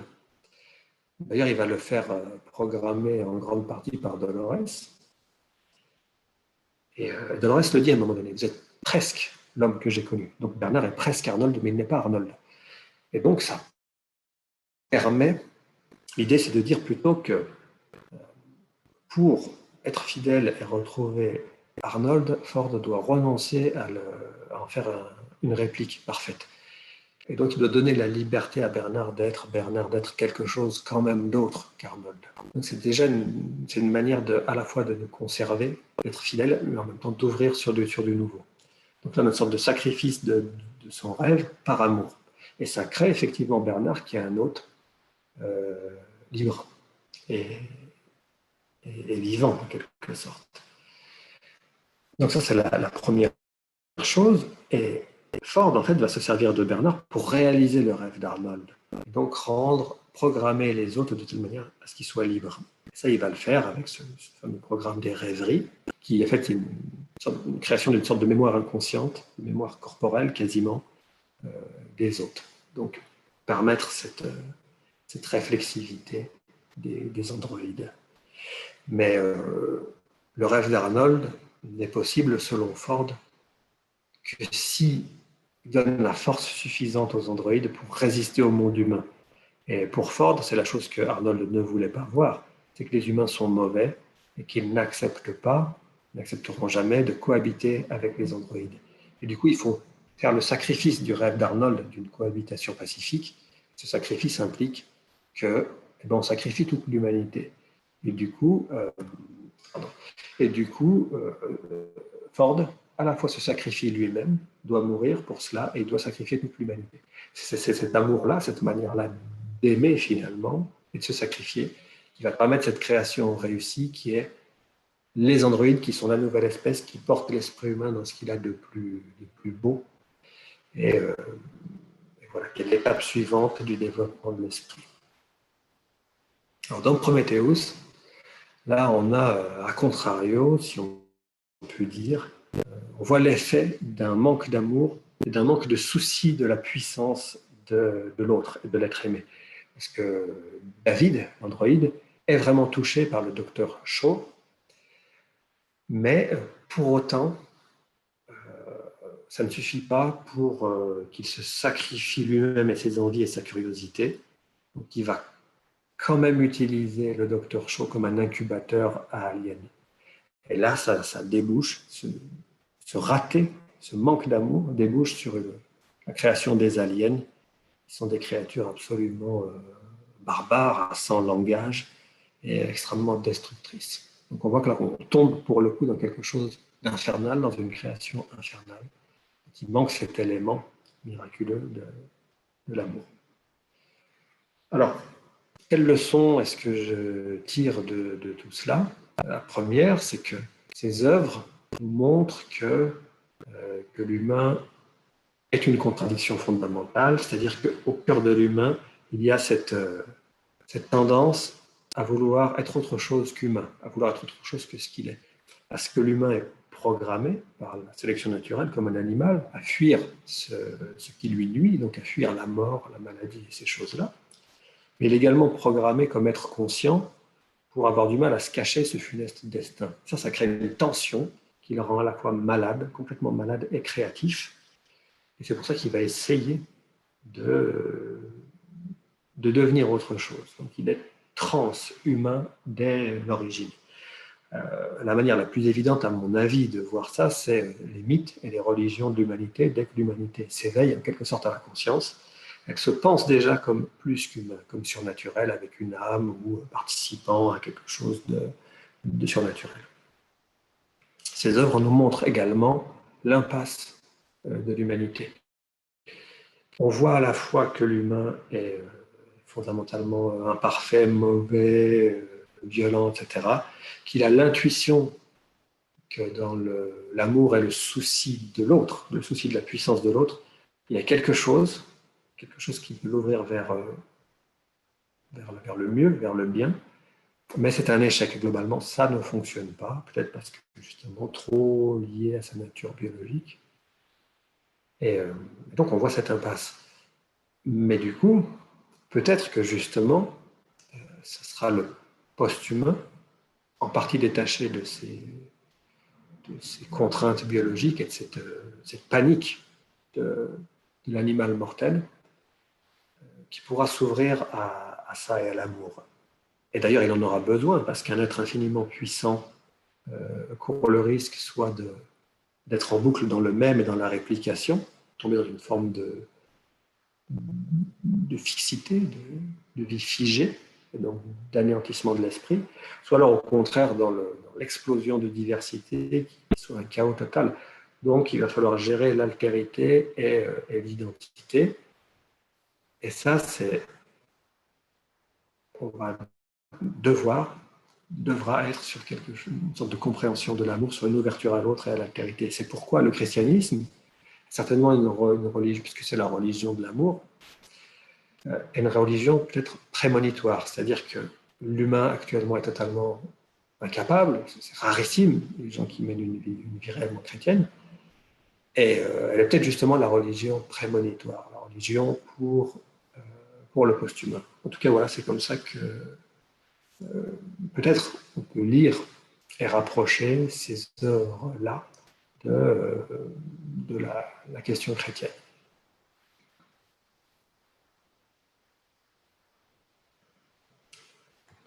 Voilà. Voilà, donc peut-être juste pour terminer, vous dire que j'ai écrit un ouvrage qui s'appelle La méditation des chiens de paille. Il y a quelques articles où j'essaie de traiter un peu toutes ces questions. Tout ça est accessible gratuitement et en ligne sur le site de l'Association française transhumaniste. Je vous remercie.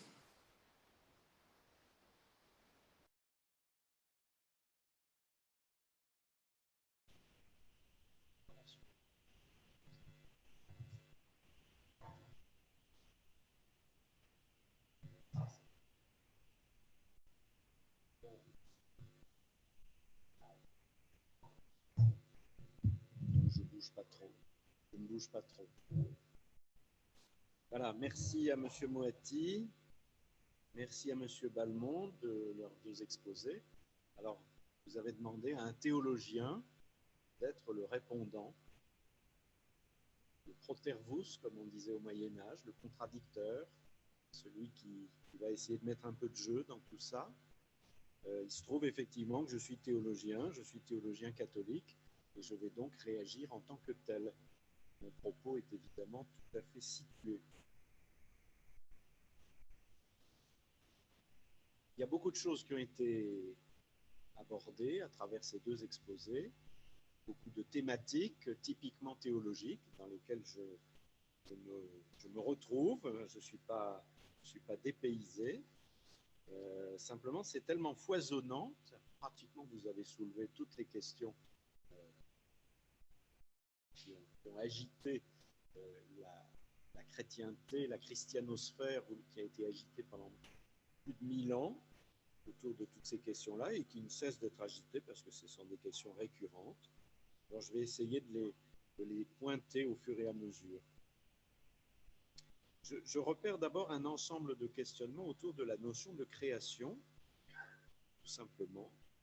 Et je pense d'ailleurs qu'il y a un petit distinguo qui mériterait d'être établi entre création, à proprement parler, au sens théologique du terme, et causation, au sens plus philosophique du terme. Ce n'est pas la même chose. La cause, même si c'est la cause première d'Aristote, c'est une approche. La création, c'est une autre approche, qui est légèrement différente, et probablement d'ailleurs que la théologie elle-même a parfois mal distingué les deux. Il faut toujours revenir sur cette distinction. Quand on parle de création, on ne parle pas seulement de causalité, on parle aussi de projet. Il y a une finalité qu'il faut également mentionner. Et cette finalité, pour lui donner un nom théologique, typiquement chrétien, on pourrait l'appeler alliance. Donc penser là, non seulement les processus de causalité, mais les penser en termes de création, ça veut dire englober la perspective d'une alliance. Et une alliance, ça suppose des partenaires capables de réaliser telle alliance.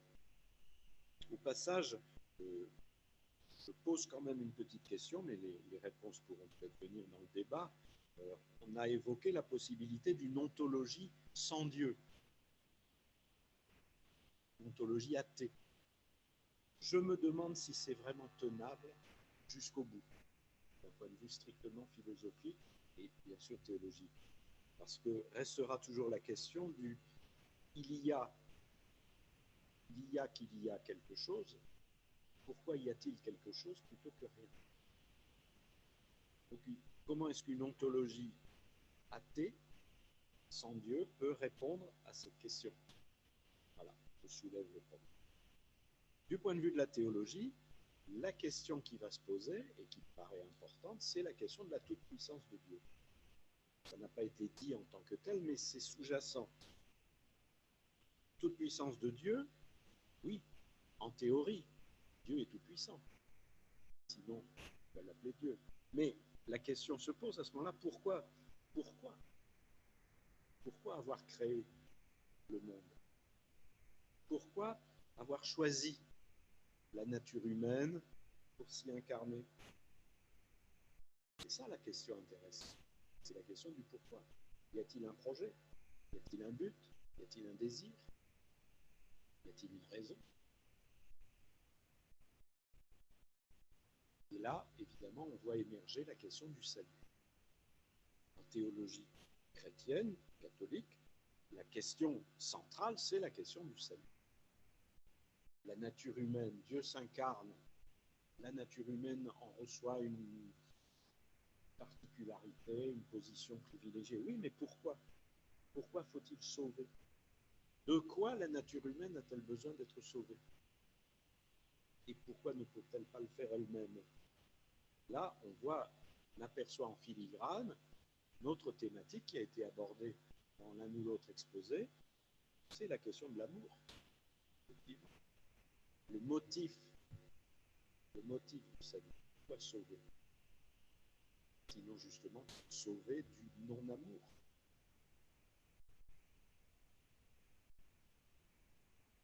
Question annexe, toujours dans le même ensemble de questionnements, autour de ce projet d'incarnation. Dieu décide, Dieu choisit de s'incarner dans la nature humaine, mais ce projet, est-ce que c'est un projet temporel ou éternel? Est-ce que, comme le pensent un certain nombre de théologiens, le motif de l'incarnation est à chercher du côté d'un péché d'origine dont il faudrait sauver l'humanité? Dans ce cas-là, le projet d'incarnation n'est peut-être pas un projet éternel, s'il est dépendant de l'existence de ce péché. C'est la position classique de saint Thomas d'Aquin, que je ne partage pas, parce que je partage notre position, qui est la position scotiste. Je pense maintenant à Scott, qui dit non, le projet d'incarnation est un projet éternel, indépendamment du péché, indépendamment d'accidents de parcours. Ça change quand même un peu les perspectives. Alors voilà donc un premier ensemble de questions théologiques qui me frappent dans les deux exposés. Un deuxième paquet de questions, et c'est sans doute le plus consistant, le plus coriace, le plus difficile, c'est l'ensemble des questions qui touchent à la relation qui peut exister à l'intérieur de la personne unique de Jésus-Christ entre sa nature divine et sa nature humaine. C'est la question christologique par excellence. On a évoqué le nestorianisme, on aurait pu aussi évoquer l'arianisme, qui est une première émergence de ces questions très difficiles. Pour l'arianisme, qui est antérieur au nestorianisme, pour l'arianisme, Arius, prêtre à Alexandrie, au IIIe siècle, qui prétend que le Fils de Dieu est une créature du Père, et donc le Fils de Dieu est Dieu, mais pas de la même manière, pas avec la même intensité, pas avec la même autorité que le Père. Il y aurait donc dans la perspective de l'arianisme un Dieu Père tout-puissant et un Dieu Fils créé avant toute chose, donc possédant effectivement une supériorité sur l'ensemble de la création parce que premier créé, mais pas tout à fait Dieu au même titre que Dieu. Voilà l'amorce de ce qui va devenir le nestorianisme. Le nestorianisme, lui, va se concentrer sur la relation qui peut exister entre une nature divine et une nature humaine. Est-ce que c'est une relation de subalternation? Est-ce que la nature humaine est subalternée, subordonnée à la nature divine? Est-ce que cette relation est réelle ou est-ce que c'est une relation pensée, conçue, pas forcément réelle? Et puis, qu'est-ce que ça produit, cette relation? Il est évident, on le sait, que le nestorianisme n'a pas été reconnu comme représentatif de la foi de l'Église. Et au terme de nombreux débats, de nombreux conciles, je mentionne aussi le concile d'Éphèse, qui a joué un rôle important là-dedans, et finalement le concile de Chalcédoine et le concile de Constantinople, le troisième concile de Constantinople, qui aboutissent à une définition à peu près stabilisée de l'union des deux natures. Donc deux natures bien distinctes, la nature divine et la nature humaine, ce n'est pas la même chose, mais ces deux natures, sans confusion ni mélange, sont parfaitement unies, de même que les volontés, c'est la querelle du monothéisme, est-ce que la volonté divine est unie à la volonté humaine ou est-ce que la volonté divine a absorbé la volonté humaine au point de cette volonté humaine perdrait sa consistance? Ça rejoint la question qui a été soulevée, la question de la liberté, qui est une question essentielle. Est-ce qu'il y a une liberté dans la nature divino-humaine de Christ? Quelle est cette liberté? Et par rebond, quelle est la liberté de la créature humaine par rapport au projet divin d'un salut? Est-ce que l'homme, l'être humain, peut être sauvé malgré lui? Il ne faut pas penser une certaine forme de coopération entre la liberté humaine et la liberté salvifique de Dieu. Toutes ces questions sont des questions théologiques hautement redoutables. Alors, j'achève mon propos. Deux petites remarques, trois plutôt. Vous avez évoqué la théologie du process théologie. Effectivement, c'est une tentative, illustrée par un certain nombre de théologiens, d'intégrer dans la réflexion théologique l'idée de processus. Ce n'est pas totalement nouveau, on a déjà ça chez Hegel. Toute la philosophie de l'esprit de Hegel, phénoménologie de l'esprit, c'est finalement une tentative de penser l'ensemble de la réalité, y compris la révélation chrétienne, comme étant un immense processus. Et on va retrouver ça chez Marx, dans une version matérialiste, franchement matérialiste, alors que Hegel peut en faire ça. Donc cette process théologie qui n'est pas rejetée, qui ne fait pas l'objet de condamnation dogmatique, mais qui est encore en travail. C'est quelque chose qui se cherche encore. Mais il y a certainement une piste à explorer pour les théologiens. Vous avez évoqué aussi la question de la souffrance du Christ. Alors, je ne vais pas m'étendre là-dessus parce que c'est un problème assez complexe, mais ça m'a remis en mémoire ce petit passage de la lettre aux Hébreux qui dit ceci. Il y a deux choses. Il y a d'abord une citation de l'Ancien Testament, mise dans la bouche du Christ, « Tu m'as fait un corps.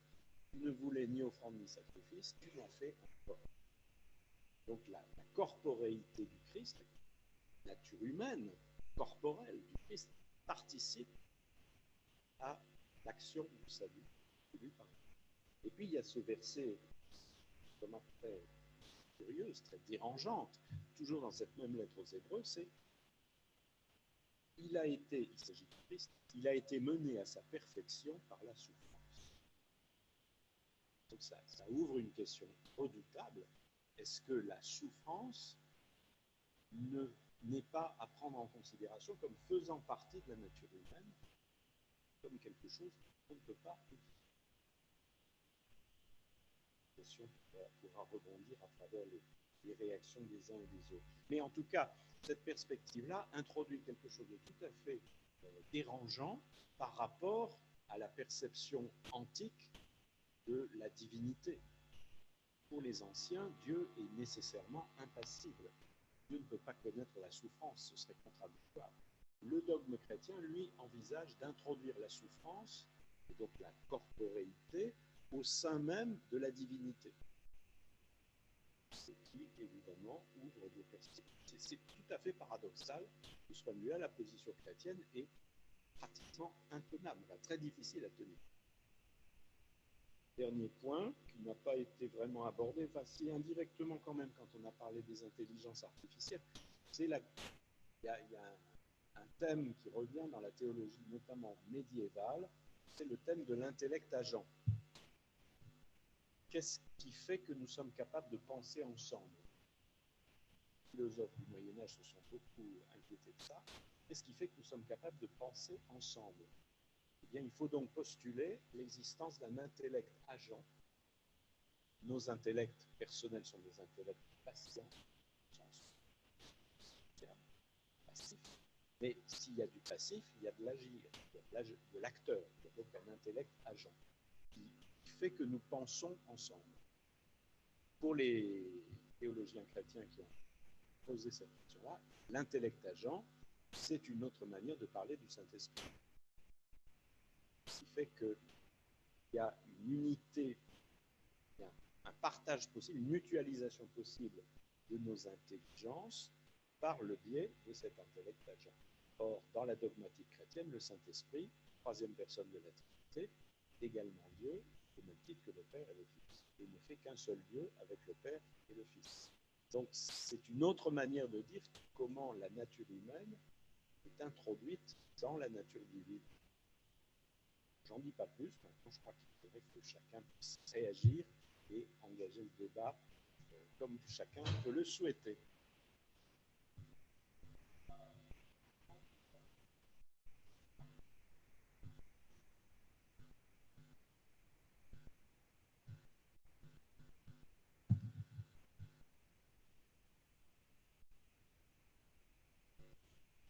Ouais. Je préfère parler de vous. Oui, mais je m'assierai tout à l'heure. Je commence ici. D'accord. Merci beaucoup de cette réponse. Et, du coup, je vais peut-être d'abord sur l'exposé de M. Balmont, mais ça répond aussi à certaines de vos remarques. Je ne sais plus si vous parliez d'une de vos œuvres ou quand vous parliez de la croix, vous aviez une photo un peu surréaliste de la croix et de la crucifixion, je veux dire. Vraiment, ça m'a paru un point commun avec ce dont je parlais, c'est-à-dire finalement lama sabachthani, pourquoi m'as-tu abandonné, ça correspond à ce que Truong appelle les bandelettes gisants, lama sabachthani, il a réellement abandonné, quoi. Donc, et j'ai retrouvé un peu un écho pareil, donc je ne sais pas, c'était dans les œuvres que vous, parce que parfois j'arrivais pas, ou c'était votre interprétation à vous. Ah d'accord, d'autant plus intéressante alors, d'accord. Et sinon, j'ai retrouvé, pardon, excusez-moi, j'ai retrouvé sur Teilhard, en fait, il est à la fois celui qui a percé le mystère de la bulle de l'an 500, qui dit que le Verbe n'est pas dans l'homme pour l'éternité, mais qui en propose l'antidote, hein, c'est le terme de Truong, hein, qui apparaît à la page 615, Teilhard apparaît à la page 615 sur 625. Donc, il a à la fois l'antidote, c'est-à-dire son phénomène humain lui permet de rétablir, de nier les conséquences de ce fameux nestorianisme, on va dire, pour aller vite, là, le fait que le phénomène humain, c'est réincarner l'homme dans la divinité, quoi. Voilà. Et donc le Pie XII, comme Teilhard a retrouvé la bulle originelle et sait que l'homme n'est pas éternellement, enfin vous disiez temporel, éternel dans l'homme, que Dieu n'est pas éternellement dans l'homme, donc il excommunie, enfin il excommunie, mais il fait en sorte que les écrits de Teilhard soient pas publiés. Enfin c'est toujours la même histoire, que les écrits de Teilhard sont un peu condamnés par l'ordre jésuite. Enfin, voilà. Donc, je voulais vous donner cette précision. Et alors, sinon, sur vos très intéressantes remarques, alors bon, c'est difficile puisque je trouvais ça très intéressant. Hein. D'ailleurs, c'est intéressant de savoir causation si vous mettez un grand C. Voilà. Donc, peut-être alors sur l'ontologie sans Dieu, vous avez sans doute raison de ne pas y croire. Je ne pense pas avoir évoqué ça, moi, mais ça me fait penser à d'autres travaux que j'ai. L'ontologie sans Dieu, on trouve ça, c'est Julian Huxley, quoi, au colloque à Diderot. Vraiment, c'est de religion sans révélation, quoi. Hein, vous avez ça chez Huxley, Julian Huxley, le frère d'Aldous Huxley. Il y a 3 ans ici, j'ai entendu une chercheuse qui disait Aldous Huxley, c'est l'anti-transhumaniste et Julian Huxley, c'est le pro-transhumaniste. Alors là, je trouve que c'est des explications un peu simples. Les deux frères sont très très ambigus, comme chacun de nous l'est. Hein, donc, et vraiment, on mérite de travailler sur Julian Huxley beaucoup plus qu'on le fait. Et il y a Religion sans révélation, vraiment un livre de 68, enfin traduit en français en 68. Et enfin voilà, quand vous dites une ontologie sans Dieu, est-ce possible? Ouais.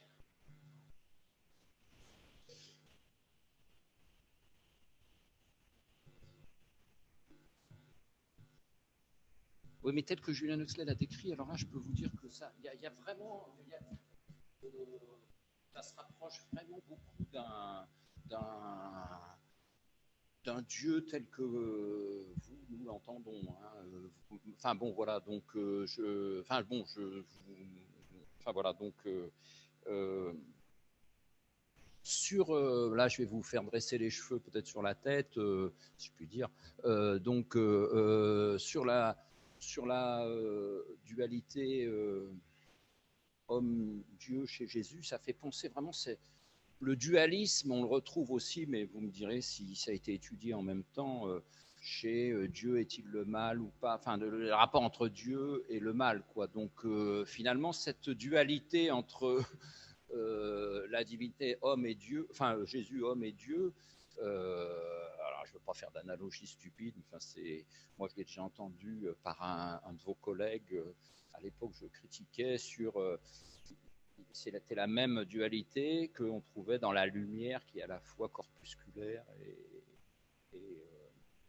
ondulatoire. Voilà, bon, ce genre d'analogie m'avait choqué à l'époque, peut-être un peu moins maintenant, mais bon, c'est très analogique. Je ne sais pas ce que vous avez fait. Ma question, c'est ces espèces de dualisme, on a l'impression qu'ils se répètent en théologie de la même manière. Et enfin, mon dernier point, c'est vraiment sur l'intellect agent. Alors là, pour le coup, on croirait une expression traduite de l'anglais, voilà, intellect agent, quelque chose comme ça. Donc, je pense que c'est beaucoup plus subtil ce que vous dites, et peut-être que donc c'est intellect substantif agent agissant, quoi. Ça, alors là, vraiment, moi, je suis très intéressé parce que pour le coup, vous dites c'est la théologie médiévale. Or, c'est dans Teilhard, ça, c'est vraiment la noosphère de Teilhard. C'est comment pense-t-on ensemble, hein. Donc, vous dites c'est une autre manière de parler du Saint-Esprit. C'est pas, je sais pas, Teilhard ne fait pas ça, mais je suis très intéressé de voir les racines que peuvent avoir les écrits de Teilhard dans cette théologie médiévale là, qui est totalement inconnu pour moi, quoi. Et ça fait écho tout à fait à mes travaux là. Enfin, je veux dire à ce que je réfléchis sur Teilhard. Pareil, sur la question de la création. Donc, moi, il me semble qu'on peut tout à fait avoir une ontologie, c'est-à-dire une conception de l'être qui se passe de Dieu, mais par contre, une ontologie où il y a de la création, là, effectivement, je pense que ça pose un problème. Mais il me semble quand même qu'il y a eu des tentatives éminentes, notamment d'abord peut-être chez Schopenhauer, avec cette idée de la volonté qui, elle, n'est pas, qui est vraiment un principe et qui va finalement produire la réalité sans causation en tant que telle, même si elle a l'origine après de la causation à travers les formes de la représentation, mais plus profondément peut-être et plus directement chez Castoriadis, puisque là justement il fait bien la différence entre la causation et la création, et notamment la création de sens. Et il parle de création ex nihilo d'ailleurs, de manière assez provocatrice. Donc il ne dit pas que c'est création cum nihilo ou in nihilo, mais quand même ex nihilo, pour justement bien séparer de l'idée de causation, et donc de déploiement et de choses déterminées. Et en fait, il dit, sa thèse finale, me semble-t-il, c'est que l'être est à la fois donc, chaos et cosmos, mais il le définit comme vis formandi, c'est-à-dire puissance de création ou d'idéation, je ne sais pas comment on pourrait dire. Et pour le coup, c'est un axiome. Donc peut-être que bon, ça ne tient pas au bout du bout. En tout cas, voilà, il faut le poser, il faut poser ça, il faut poser cette hypothèse. Chez Kurzweil, tel que j'avais présenté le schéma, là, effectivement, je suis tout à fait d'accord pour dire qu'on a c'est plus une histoire de l'être d'ailleurs peut-être une ontologie radicale, et c'est un bout de l'histoire. Et donc là, effectivement, on peut se dire on est dans la causation, puisqu'on voit des processus d'ailleurs qui soient en partie aléatoires, en partie émergents, mais on est éventuellement dans la causation, et du coup, ça laisse beaucoup plus d'espace, je pense, à l'idée qu'au bout, il y a quand même autre chose et que donc ça ne tient pas. Et il me semble que c'est beaucoup plus ouvert et beaucoup plus ouvert à la question de la réintroduction d'une divinité ou d'un dieu. Bien que c'est vrai que moi, dans mon ouvrage, j'avais essayé d'interpréter cette histoire cosmique en essayant de dire, mais peut-être que finalement le sens est au bout du processus et il rétroagit en quelque sorte pour nous de manière imaginaire, mais ça devient la réalité de ce monde-là, comme ayant introduit dès l'origine une signification et un projet. Enfin voilà, passons.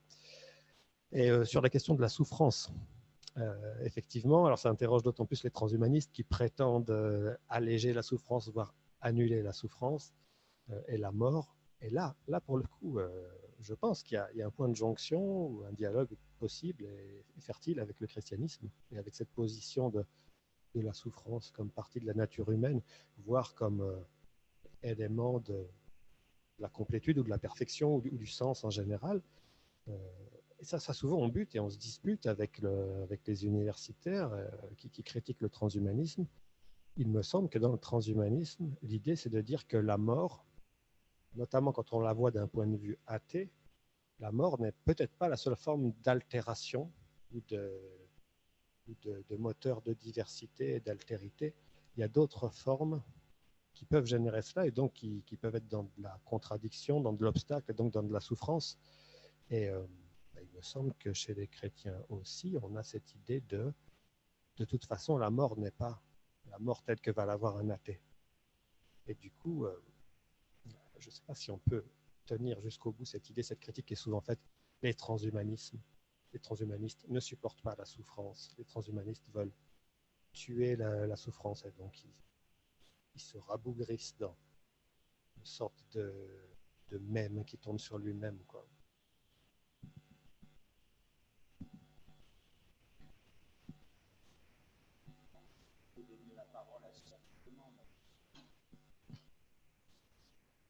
Va faire l'affaire.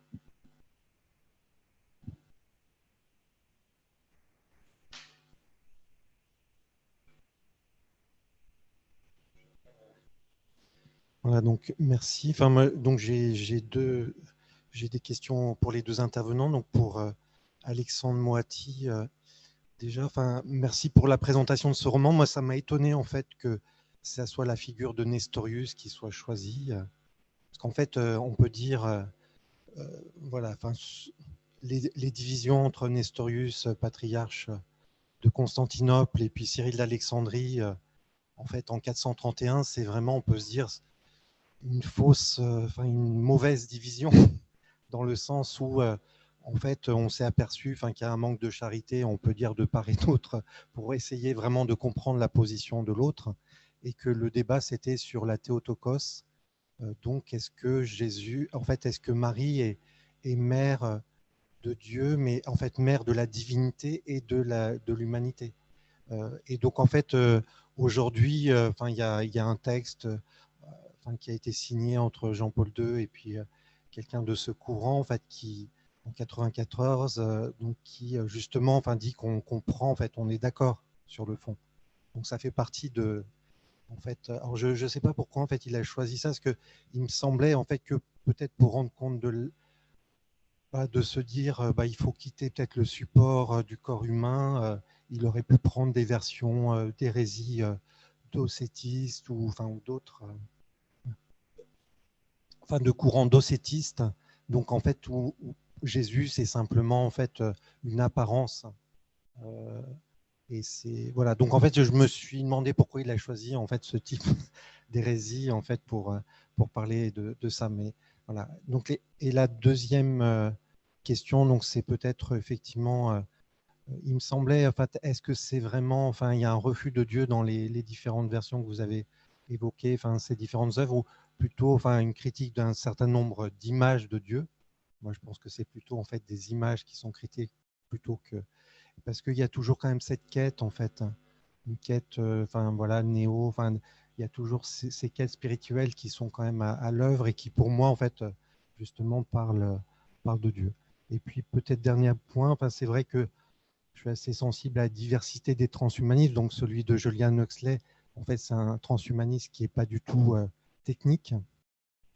et donc qui passe aussi beaucoup pour la culture, en fait, comment rendre le génie ordinaire, etc., versus Ray Kurzweil, alors qui est bon, cette idée de voilà, singularité se transférer enfin, sur des machines, mais qui ne pense pas du tout la question de l'énergie, par exemple. Parce qu'en fait, quand on réfléchit un peu sur... et puis toutes les tentatives qu'on a fait de modéliser l'esprit sur des machines, en fait, c'est la biologie humaine est d'une efficacité énergétique incroyable. Et voilà, donc en fait, voilà, ça me laisse toujours un peu rêveur, songeur, ce transhumanisme de Ray Kurzweil. Alors, si vous réussissez à garder bien en tête les premières questions, est-ce que ça vous va si on prend encore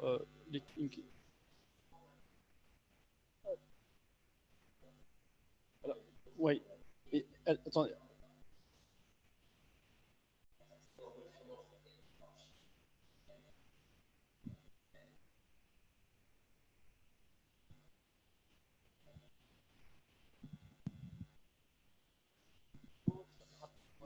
Alors, je vais essayer de la poser rapidement. J'ai beaucoup aimé les deux interventions qui se rejoignaient et la réponse, enfin le rôle du répondant qui était aussi très intéressant. Et du coup, moi qui suis dans la science-fiction depuis longtemps,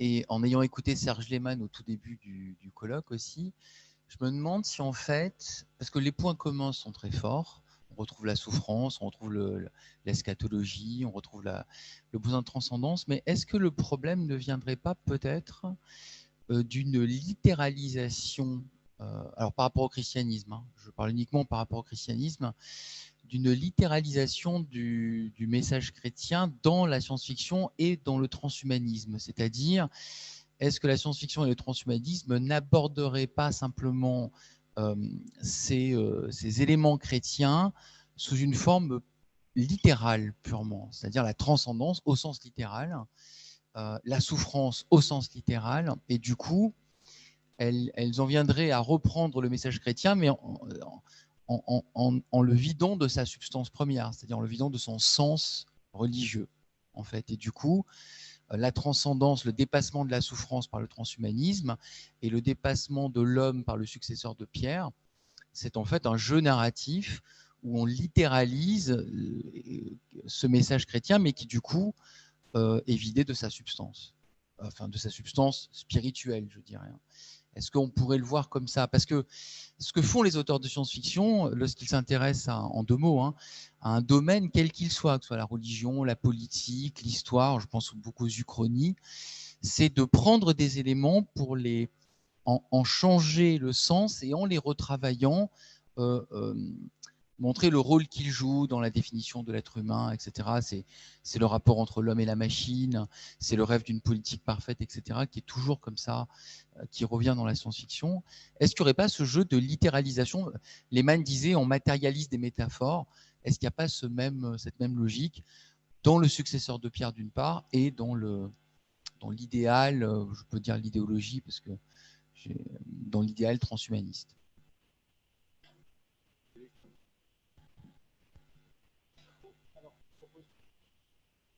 Ouais, et vous arrivez à... Ouais.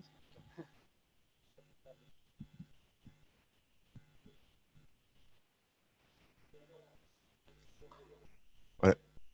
Je ne demande pas nécessairement de réponse à ma question, mais je voulais vous la partager, et puis si quelqu'un souhaite réagir. Mais ce qui me frappe dans vos interventions, puis dans le transhumanisme en général, c'est la force du concept de négativité, enfin, au sens hegelien du terme. À quel point on est dans une pensée du processus, effectivement. Alors chez Kurzweil, c'est le cas. Et puis je pense à toutes les théories émergentistes de la conscience et de l'esprit, qui partent toujours de cette idée qu'il y a une matière première au niveau métaphysique, originaire, qui est dénuée quelque part d'esprit, et que la complexification de ses composants, de son organisation, conduit à des niveaux supérieurs d'organisation qui, à un moment donné, permettent l'émergence d'un esprit, d'une conscience, jusqu'à l'aboutissement d'entités quasi spirituelles qui se libèrent de nouveau par négation de leur matérialité, par une forme de dépassement qui procède toujours d'une négativité. Et c'est un des reproches que les commentateurs et les spécialistes de l'hégélianisme catholique ont formulé à l'égard de la théologie du process de Hegel, c'est que Dieu est quelque part l'absolu, l'esprit absolu dans la théologie du process hegelienne, et Dieu est quelque part prisonnier de sa propre négativité. Il ne peut pas ne pas faire autre chose que de se nier lui-même comme esprit logique, dans son opposé la nature, pour se retrouver via l'humain et via toute une histoire, dans l'esprit concret absolu. Mais cette logique est infinie, c'est-à-dire que cette négativité est tout le temps présente. Et donc finalement, Hegel ne pense pas Dieu, il pense autre chose que Dieu, parce que Dieu n'est pas libre de ne pas se nier lui-même.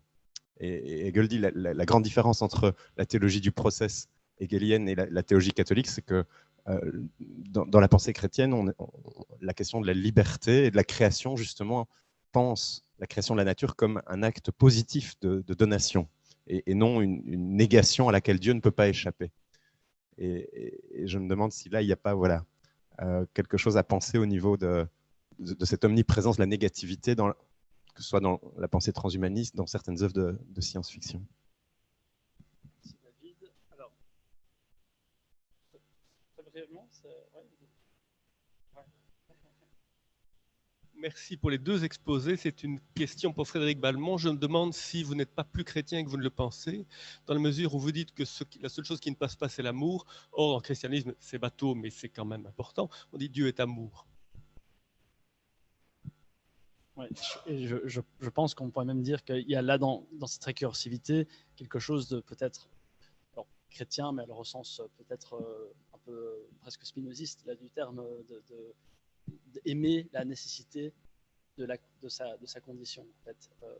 Ou presque nietzschéen, Nietzsche disait que Christ il y avait un seul chrétien, il est mort sur la croix, et précisément parce qu'il est mort par amour, et il serait mort une infinité de fois. Il le à refaire, il ferait la même chose.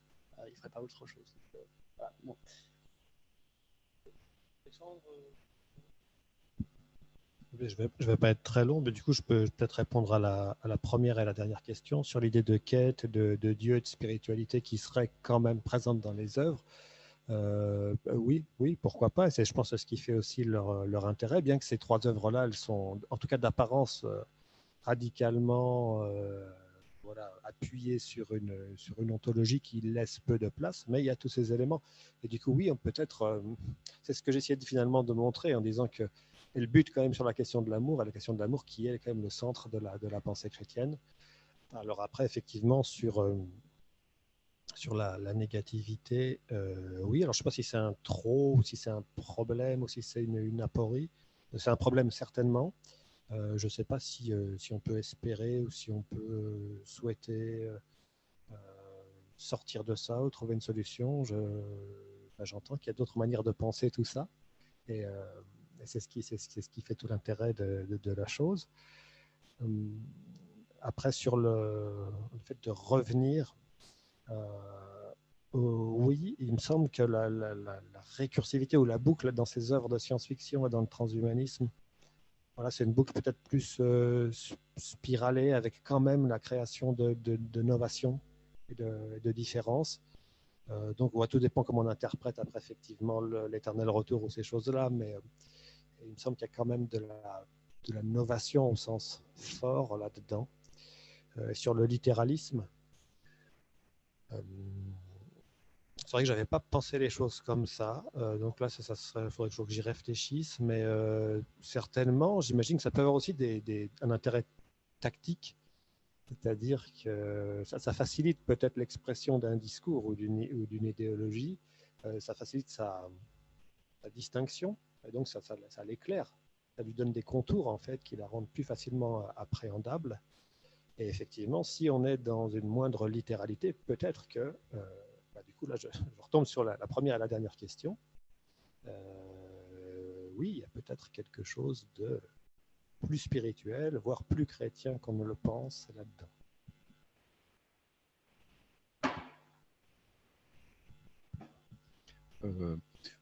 Je réponds sur certains points. Je remercie Hugo d'avoir remarqué les points communs entre les deux exposés. Moi aussi, ça m'a frappé sur le point que vous avez dit, là, Jésus sur sa croix, là c'est vos slides. Là. Enfin, ceci, moi, je ne faisais que reprendre un livre. Je ne pensais pas un jour faire un exposé avec des points communs avec quelqu'un de l'AFT, mais bon, voilà, tout arrive. Et puis, après tout, ce qui donne raison peut-être à quelqu'un qui a critiqué mon ouvrage, il faut toujours faire amende honorable, qui est ici, mais je ne ferai jamais sa connaissance, Stanislas Després.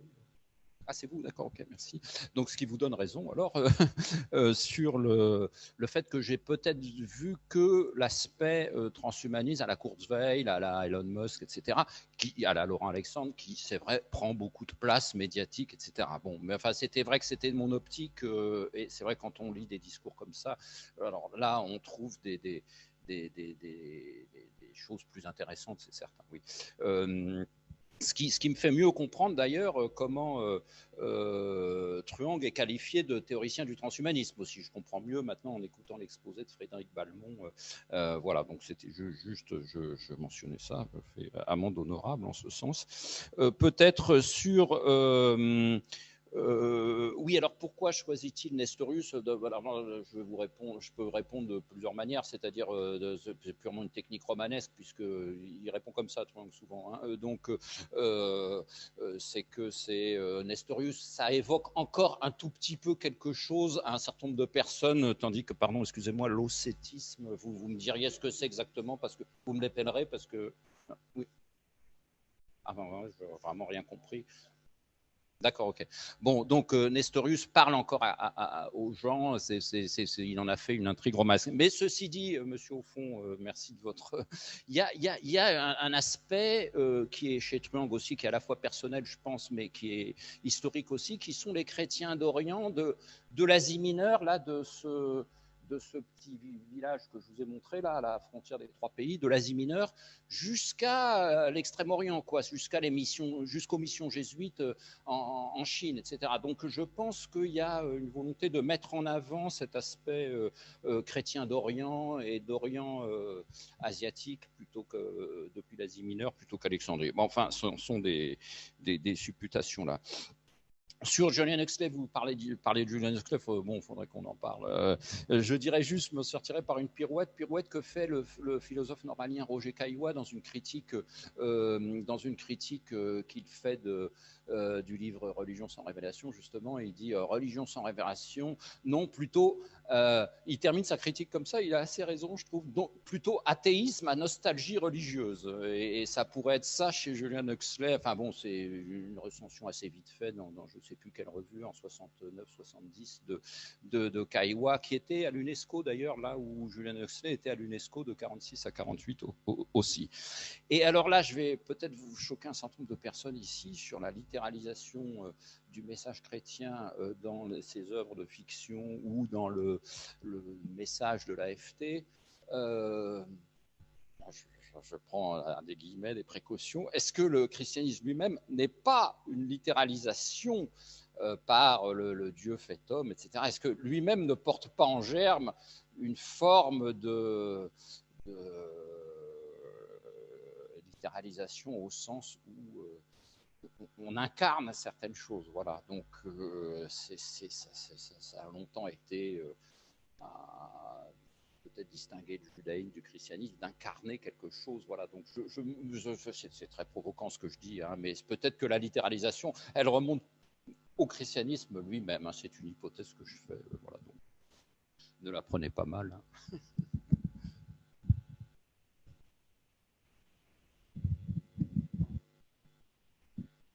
Non, je ne vais pas conclure, c'est impossible parce que on a ouvert au contraire un vaste débat, il ne faut surtout pas le refermer. Donc peut-être simplement revenir sur cette question du nestorianisme.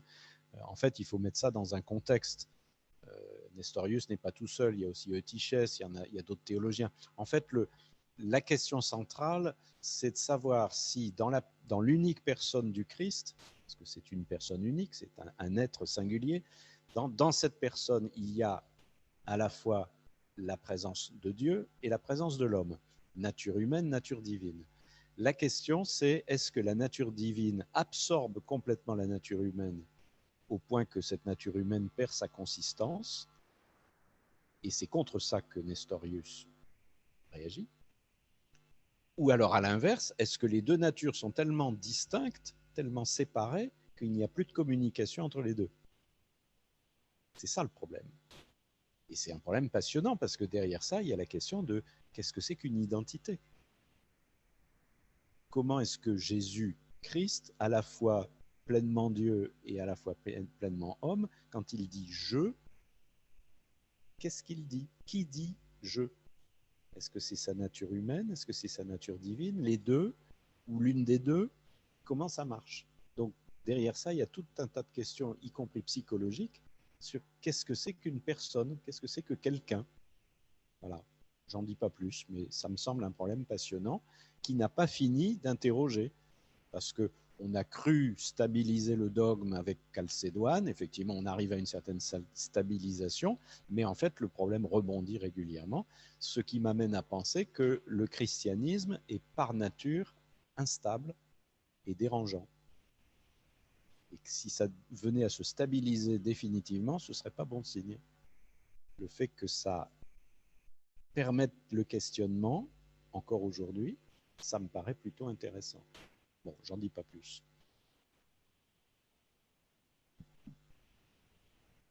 Je pense que malgré le retard qu'on a pris, il faut qu'on arrête d'en prendre davantage. Mais